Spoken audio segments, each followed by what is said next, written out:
Taste the Daily.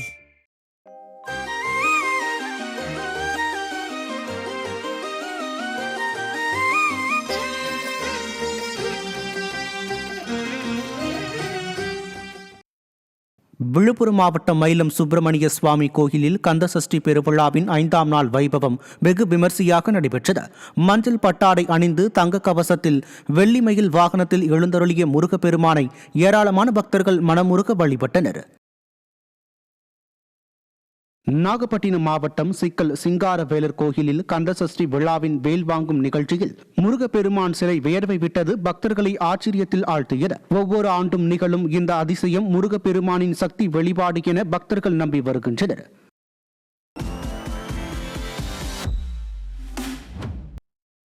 Tiruppur மாவட்டம் இடுவாய் ஊராட்சிக்கு உட்பட்ட 3 வீதிகளில் சாலைகள் அமைக்காமல் அமைத்ததாக கல்வெட்டு வைக்கப்பட்டதை கண்டித்து பொதுமக்கள் ஆட்சியர் அலுவலகத்தை முற்றுகையிட்டனர். மாருதி நகரின் ஒரே ஒரு வீதியில் பாதி சாலை அமைய பெற்ற நிலையில் 3 வீதிகளில் 8 லட்சம் ரூபாய் செலவில் சாலை அமைத்ததாக கல்வெட்டு வைத்ததில் பொதுமக்கள் அதிர்ச்சியடைந்தனர். இதனால் பொய் கணக்கு காண்பிக்கும் அதிகாரிகள் மீது ஸ்டாலின் மாடல் அரசு நடவடிக்கை எடுக்க கோரி ஆட்சியர் அலுவலகத்தை பொதுமக்கள் முற்றுகையிட்டது பரபரப்பை ஏற்படுத்தியது. 3 வீதிக்கு ரோடு போட்டிருக்கேன் அப்படின்னு சொல்லி போர்டு வச்சிருக்காங்க. ஆனா ரோடு போடல. ஒரு வீதிக்கு மட்டும் போட்டு பாதியோட நிப்பிட்டு இருக்காங்க. அது குழி மேடுமா இருக்கு, ரொம்ப மேடுமா இருக்கு. அந்த தண்ணி மழை தண்ணி வந்தாலும் அந்த குழியில போய் வீட்டுக்குள்ளதான் போய் நம்புது. அங்க வயசானவங்க படுத்திருக்காங்க. ஒரு வீடு இல்ல 2-3 வீட்டுல தண்ணி போய் தேங்கி நிக்குது. தர்மபுரி மாவட்டம் ஏர்னஅள்ளி ஊராட்சியில் உள்ள சமத்துவபுரம் பகுதியில் முறையாக குடிநீர் வழங்காததை கண்டித்து கம்யூனிஸ்ட் கட்சியினர் தர்ணாவில் ஈடுபட்டனர். அப்பகுதியில் உயர்மட்ட நீர்த்தேக்க தொட்டி கட்டப்பட்டும் குடிநீர் இணைப்புகள் முழுமையாக வழங்கப்படவில்லை என தெரிகிறது. ஆளும் திமுக அரசை கண்டித்து கூட்டணியில் உள்ள கம்யூனிஸ்ட் கட்சியினர் போராடுவதன் மூலம் திமுக அரசு மீது கம்யூனிஸ்டுகள் அதிருப்தியில் இருப்பது அம்பலமாகி உள்ளது. ரெண்டா பக்கம் தண்ணி போது சண்டை எங்களுக்கு தண்ணி வரல. நாங்களே காவேரி தண்ணிக்கு போனோம் 1.5 கிலோமீட்டர் போனோம். தொப்பு தண்ணிக்கு 1 கிலோமீட்டர் போனோம். நாங்கள் எங்கே போய் தண்ணி எடுத்து பிள்ளைங்க காலை 8 மணிக்கு ஸ்கூல் எடுத்து போனோம். நாங்கள் தண்ணி எடுத்து வரதா பிள்ளைங்க ரெடி பண்ணி ஸ்கூலுக்கு அனுப்புறதா எங்களுக்கு தண்ணி பிரச்சனை பெரிய பிரச்சனை. தண்ணி எடுக்க முடியறதில்ல. சைக்கிள் எடுத்து வந்தால் பிள்ளைங்க போய் எடுத்து வருங்க, வண்டி வருது, ஹைவே ரோடு போட்டாங்க. அதனால எங்களுக்கு நிறைய தொந்தரவு. சேலம் மாவட்டம் மேட்டூர் நகராட்சி குடிநீர் சுத்திகரிப்பு நிலையத்தில் இருந்து வீணாக தண்ணீர் வெளியேறியதால் குடிநீர் தட்டுப்பாடு ஏற்படுமோ என பொதுமக்கள் அச்சத்தில் உள்ளனர். வீணாகும் தண்ணீரானது காட்டாற்று வெள்ளம் போல் மலைப்பாதை வழியாக வெளியேறி காவிரி பாலம் மீது குளம் போல் தேங்கி நின்றதால் வாகன ஓட்டிகள் மிகவும் சிரமம் அடைந்தனர். விடிய அரசின் நகராட்சி அதிகாரிகளின் அலட்சியமே தண்ணீர் வீணானதற்கு காரணம் என பொதுமக்கள் குற்றம் சாட்டினர். விழுப்புரம் மாவட்டம் செஞ்சி அருகே சட்டவிரோதமாக கருப்புக்கள் ஏற்றி வைக்கப்பட்டிருந்த லாரி பறிமுதல் செய்யப்பட்டது. மேல் சித்தாமூர் பகுதியில் தார்பாய் மூலம் மூடப்பட்ட நிலையில் நிறுத்தப்பட்டிருந்த லாரியில் சட்டவிரோதமாக கருப்புக்கள் இருந்தது தெரியவந்த நிலையில் லாரி பறிமுதல் செய்யப்பட்டது. லாரி உரிமையாளர் குறித்து விசாரணை நடத்தப்படும் நிலையில் கொள்ளை மாடல் ஸ்டாலின் ஆட்சியில் நடைபெறும் இமாலய கனிம வள கொள்ளைக்கு கமிஷன் பெற்றுக்கொண்டு அரசு அதிகாரிகளும் உடந்தையாக உள்ளனரா என பொதுமக்கள் கேள்வி எழுப்பியுள்ளனர். திருப்பத்தூர் மாவட்டம் கைலாசகிரி ஊராட்சி மன்ற தலைவர் வீடு கட்டும் திட்டத்தில் முறைகேடு செய்து லஞ்சம் வாங்கியதை கண்டித்து கிராம மக்கள் போராட்டத்தில் ஈடுபட்டனர். கைலாசகிரி பூஞ்சோலை நகர்களில் வீடு கட்ட இடம் தருவதாக கூறி லஞ்சம் வாங்கிய அமமுக ஊராட்சி மன்ற தலைவர் ரமணி ராஜசேகரன் ஒப்பந்ததாரர் ஒருவருடன் சேர்ந்து இருளர்களுக்கு ஒதுக்கிய இடத்தில் முறைகேடாக 2 வீடுகள் கட்டியுள்ளதாக கூறப்படுகிறது. இதனை கண்டித்து வட்டாட்சியர் மற்றும் வட்டார வளர்ச்சி அலுவலரை கிராம மக்கள் முற்றுகையிட்டது பரபரப்பை ஏற்படுத்தியது. வீடு தருவதா கூறி ஏழை மக்கள் பணத்தை திருப்பி கொடு, ஏழை மக்கள் பணத்தை திருப்பி கொடு,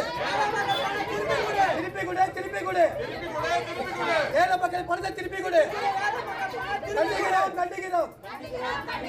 ஊராட்சி மன்ற தலைவரை கண்டிக்கிறோம். நீ கேக்குறனா உன்னை அடிப்பேன், ஆளை வச்சு உதைப்பேன், எதனா பேசினாக்கா என்ன பண்ணணும்னு எங்களுக்கு தெரியாது. நீ யார் கிட்ட சொல்றீன்னா சொல்லு, யார் கிட்ட பேசுனா பேசு. என்கிட்ட தலைவர் அம்மா சார் ரமணி அம்மா அப்படின்னு சொல்றாங்க. இதனால எங்க மாமியார் என்ன சொல்றாங்கன்னா பயந்துன்னு எங்க கிட்ட இந்த மாதிரி எல்லாம் சொல்றாங்கன்னு சொன்னா நான் போய் திருப்பி கேட்டதுக்கு என்ன அந்த மாதிரி ஆளை வச்சு அடிப்பேன், யார் கிட்ட போய் சொல்லியே சொல்லு, எவங்க கிட்ட சொல்லியே சொல்லு, என்ன உன்னால பண்ண முடியுமா அதை பண்ணிக்கோ அப்படின்னு சொல்றாங்க சார்.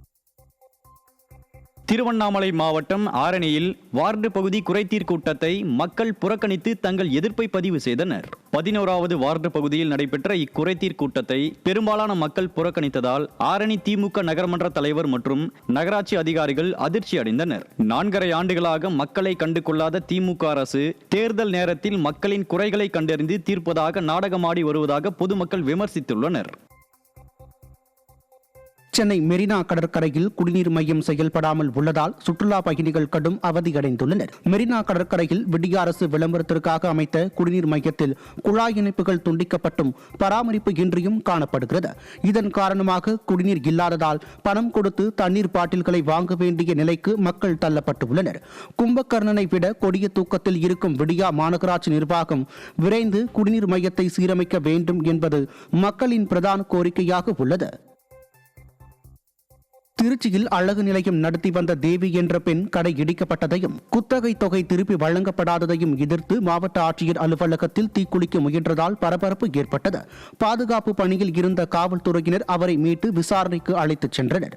விடிய அரசின் கேவல் துறையினர் தனது புகாரின் மீது நடவடிக்கை எடுக்கவில்லை எனவும் அப்பெண் குற்றம் சாட்டியுள்ளார்.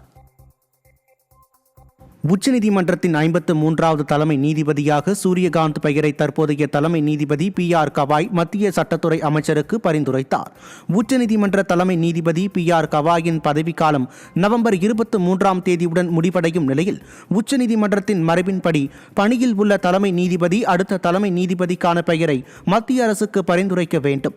அதன்படி உச்சநீதிமன்றத்தின் தற்போதைய தலைமை நீதிபதி PR கவாய் உச்சநீதிமன்றத்தின் 53வது தலைமை நீதிபதியாக மூத்த நீதிபதி சூரியகாந்த் பெயரை மத்திய சட்டத்துறை அமைச்சருக்கு பரிந்துரைத்துள்ளார்.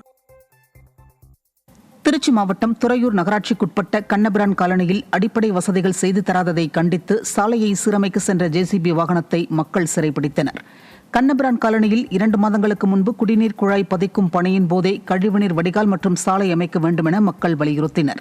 அப்போது நடவடிக்கை எடுப்பதாக உறுதியளித்த விடிய அரசின் நகராட்சி நிர்வாகம் கண்டுகொள்ளாமல் இருந்துள்ளது. இதனால் கண்ணபிரான் காலனி அருகே பிரதான சாலையை சீரமைக்க சென்ற JCB இயந்திரத்தை மக்கள் சிறைப்பிடித்து எதிர்ப்பு தெரிவித்தனர். இந்த ரோடு முக்கால்வாசி போட்டாங்க. இன்னும் ஒரு 3 பிட்டு 300 வீடு இருக்கு. அந்த 300 வீட்டுக்கு டிச்சு கட்டுங்க, நாங்கள் ரோடு போடுங்கன்னு சொல்கிறோம்.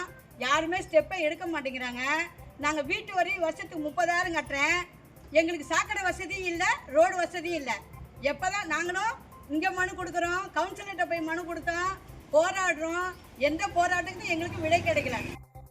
தமிழ்நாடு அரசு போக்குவரத்து துறையில் வாரிசு அடிப்படையில் வேலை வழங்குவதில் முறைகேடு நடப்பதாக ஈரோடு மாவட்ட ஆட்சியர் அலுவலகத்தில் பெண் ஒருவர் புகார் அளித்தார்.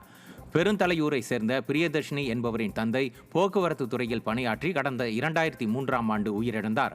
இதனால் வாரிசு வேலைக்காக பிரியதர்ஷினி 3 முறை நேர்முக தேர்வு எழுதியதோடு மாவட்ட ஆட்சியர் போக்குவரத்து துறை அதிகாரிகளிடம் பல முறை மனுவும் அளித்துள்ளார். ஆனால் 2003ஆம் ஆண்டு முதல் போராடி வரும் தனக்கு வேலை வழங்காமல் 2007ஆம் ஆண்டு விண்ணப்பித்தவர்களுக்கு வேலை வழங்கியுள்ளதாகவும் வாரிசு வேலை வழங்குவதில் முறைகேடு நடந்திருப்பதாகவும் பிரியதர்ஷினி குற்றம் சாட்டினார். இறந்து 23 வருஷம் ஆயிடுச்சு. 2003 இறந்தார். இப்போ 2007 வரைக்கும் எல்லாத்துக்கும் போஸ்டிங் போட்டிருக்காங்க. நான் போய் கேட்டால் எனக்கு எந்த பதிலுமே சொல்ல மாட்டேங்கிறாங்க. இப்போ போட்டுருவோம், நீங்கள் வெயிட் பண்ணுங்க அப்படிங்கிற மாதிரி சொல்கிறாங்க சார். நான் கலெக்டரேட்டில் 2 டைம் பெட்டிஷன் கொடுத்துட்டேன். இன்டர்வியூ 3 டைம் நான் அட்டன் பண்ணிட்டேங்க சார். சர்டிஃபிகேட் எல்லாமே ப்ராப்பராக சப்மிட் பண்ணியிருக்கேன். ஆனால் எனக்கு எந்த ஒரு ரெஸ்பான்ஸுமே இல்லை. வேலூர் மாவட்டம் திருவலம் அருகே விளைநிலத்தில் தண்ணீர் நுழைவதை தடுப்பதற்காக கால்வாயில் மணல் மூட்டைகளை அடுக்கிய நபர் தண்ணீரில் அடித்து செல்லப்பட்டார். பொன்னை ஆற்றின் தடுப்பணையில் இருந்து திறக்கப்படும் உபரி நீர் காமராஜபுரம் பகுதியில் உள்ள விவசாய நிலங்களுக்குள் செல்வதால் பயிர்கள் மூழ்கி சேதமடைகிறது. இதனை தடுப்பதற்காக கால்வாய் கரையில் மணல் மூட்டைகளை அடுக்கும் பணியில் ஈடுபட்டிருந்த ஜெயக்குமார் என்ற மேஸ்திரி எதிர்பாராத விதமாக தண்ணீரில் அடித்து செல்லப்பட்டார். ஸ்டாலின் தலைமையிலான அரசு குடிமராமத்து பணிகளை முறையாக மேற்கொள்ளாததால் இதுபோன்ற அசம்பாவிதங்கள் ஏற்படுவதாக மக்கள் வேதனை தெரிவித்தனர்.